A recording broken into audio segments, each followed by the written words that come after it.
교회 여러분 평안한 아침 맞고 계신가요? 1월 16일 목요일 새벽 성서 읽기 시작하겠습니다. 오늘은 하나님을 두려워하라 라는 제목으로 시편의 말씀을 묵상하겠습니다. 먼저 오늘의 한마디는 미국의 역사학자 찰스 비어드의 말입니다. 하나님의 맷돌은 천천히 돌아가지만 갈지 않는 것이 없다. 어제 우리는 현직 대통령의 체포라는 헌정 역사상 초유의 일을 목격했습니다. 자신과 자신의 배우자의 범죄를 덮기 위해 온갖 공권력을 동원하고 급기야 비상계엄령 선포를 통해 자신의 권력을 법 위에 올려놓으려 했던 이 모든 시도가 이제 법의 심판을 받게 된 것입니다. 뜻있는 기독교인들은 윤석열 정부가 들어선 이래 발생한 수많은 참사와 권력형 비리, 끝없는 무속 논란, 민족 반역자들의 득세를 바라보며 하나님의 심판이 속히 이루어지길 기도했습니다. 그런데 하나님은 오랫동안 아무런 응답이 없는 것처럼 보였습니다. 하지만 오늘의 명언처럼 하나님의 맷돌 앞에 불린 콩이 놓이는 그날이 오고야 말았습니다. 오늘은 시편의 말씀을 통해 악인은 어떻게 악인이 되는지, 또 그에 대한 심판은 어떻게 이루어지는지 살펴보도록 하겠습니다. 시편 36편 1절에서 6절입니다.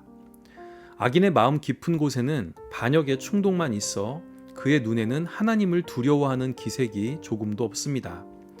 그의 눈빛은 지나치게 의기양양하고 제 잘못을 찾아내 버릴 생각은 전혀 없습니다.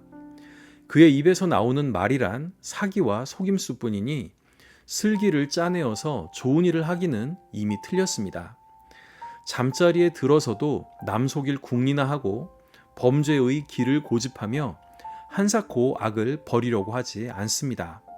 주님의 한결같은 사랑은 하늘에 가득 차 있고 주님의 미쁘심은 궁창에 사무쳐 있습니다.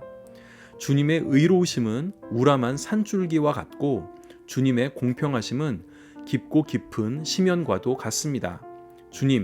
주님은 사람과 짐승을 똑같이 돌보십니다. 아멘.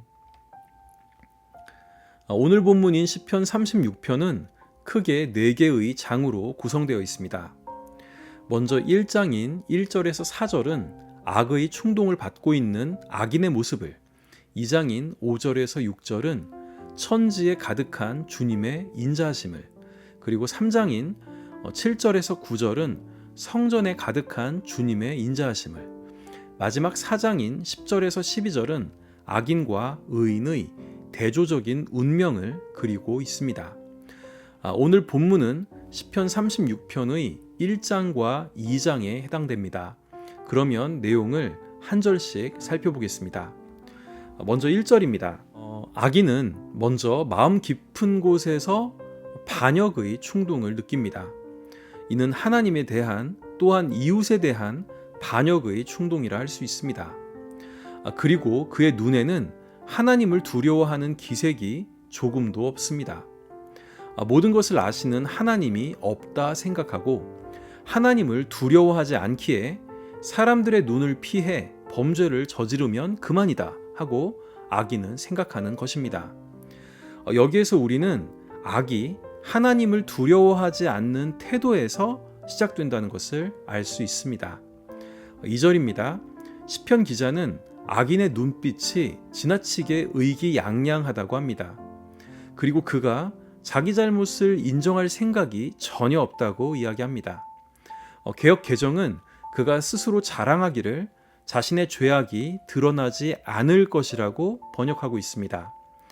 자신의 완전 범죄를 자랑하는 것인지 아니면 권력이 막강해서 자신에게 죄를 물을 사람이 없다고 생각하는 것인지는 모르겠지만 악인의 교만이 하늘을 찌르는 모습입니다. 3절입니다.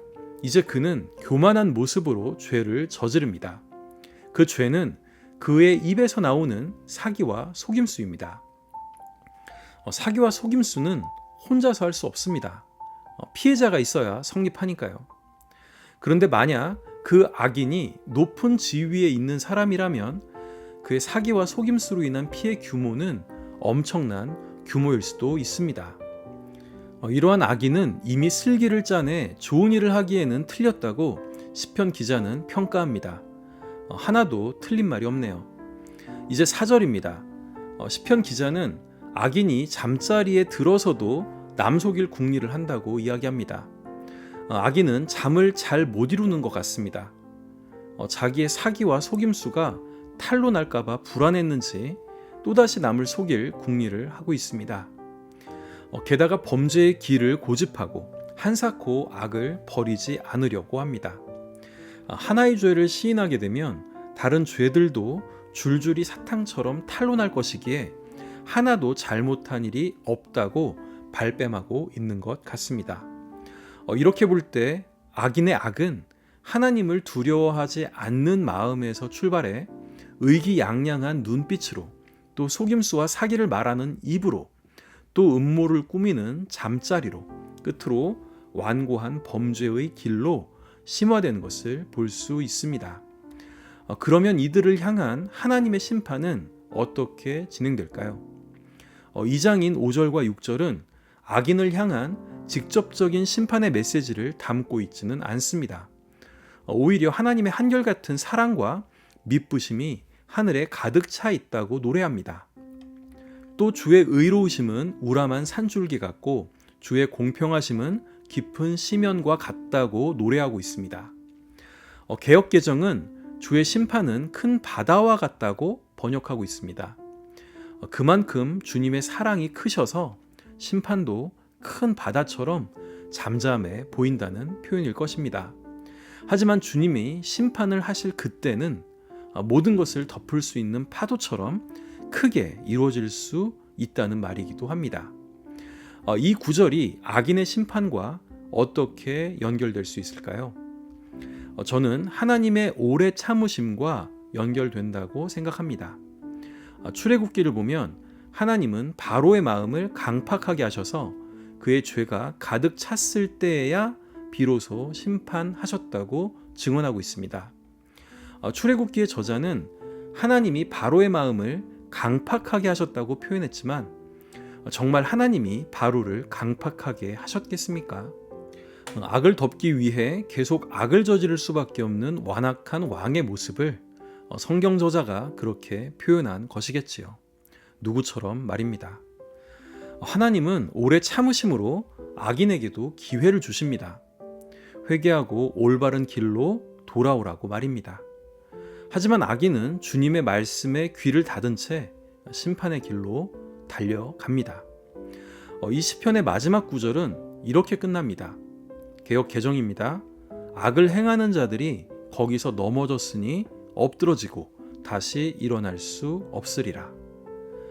악인이 악을 행할 때에도 마음에서 눈, 입, 잠자리, 악의 길에 이르기까지 여러 단계를 거쳤듯 악인이 심판을 받을 때에도 넘어지고 엎드러지고 다시 일어날 수 없는 여러 단계를 거쳐 파멸될 것입니다. 우리 주님의 심판을 바라보며 하나님을 두려워하는 마음을 되새겼으면 좋겠습니다. 그래서 우리는 그들처럼 악의 길에 서지 않기를 소망합니다. 함께 기도하겠습니다. 인자와 공의가 풍성하신 하나님, 깊은 바다와 같은 주님의 심판을 목도합니다. 우리로 하나님을 두려워하는 마음 갖게 하셔서 악의 길로 내닫지 않도록 지켜주세요. 예수님의 이름으로 기도드립니다. 아멘. 오늘의 찬양은 송축해 내 영혼입니다. 주의 인자하심과 공의로우심을 찬양하는 오늘 하루 되시길 바랍니다. 새벽 성서 읽기는 기장총회 교육국이 만드는 말씀과 삶을 교재로 합니다. 저는 다음 주 화요일에 다시 찾아뵙겠습니다. 감사합니다.